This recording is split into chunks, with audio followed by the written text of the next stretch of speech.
Hello, today is Thursday, the 26th of October, and I'm Kerry Tankard, the chair of the Yorkshire West Methodist District. Previously, I've spoken to you about my love of music, and I'm always interested in discovering new music and songwriters. Sometimes it's a first release, and in other cases, it's their 15th album, and I wonder how on earth I missed them until now.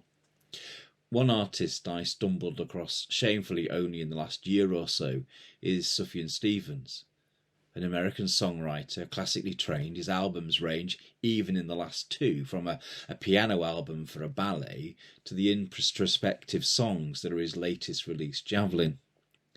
What's interesting about his songwriting and his wider life is that he identifies as a Christian, naturally speaks of God in his music, life, and blogs, and doesn't put most people off in doing so. For me, that's the complete opposite of what happens when I pass by a street preaching team in Leeds from time to time.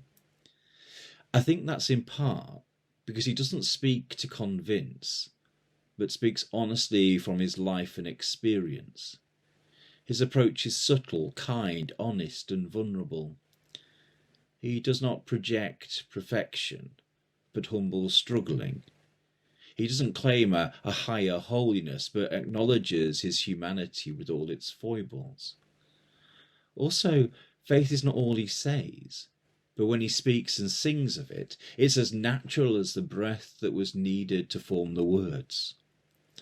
The last song on Javelin is not one of his songs, but instead a cover of Neil Young's There's a World. Young's version is overblown on Harvest, an orchestra overwhelming the vulnerable melody and piano behind.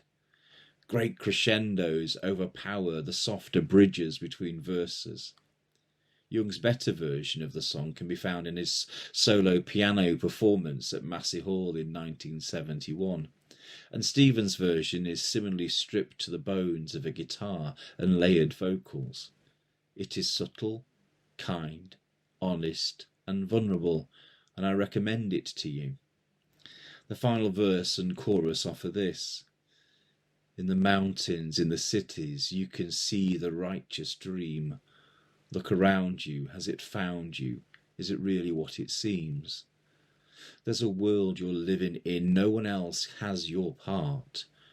All God's children in the wind take it in and blow real hard. In reflecting with you today, I am wanting to suggest that subtle, kind, honest, and vulnerable faith, sometimes imperfectly lived and shared, is a more pure and effective sharing of who we are as Christians and how we know and long to know God. It is not about projecting accomplishment, but offering the search and journey we are part of. In doing that, I wonder if others will find themselves found by God, rather than us trying to convince them of God. We remain quiet.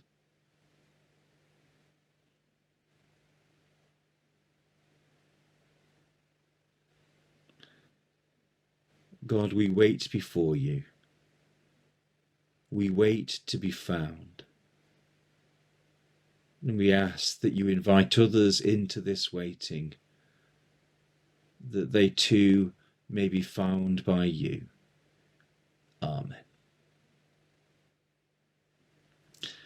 Thank you.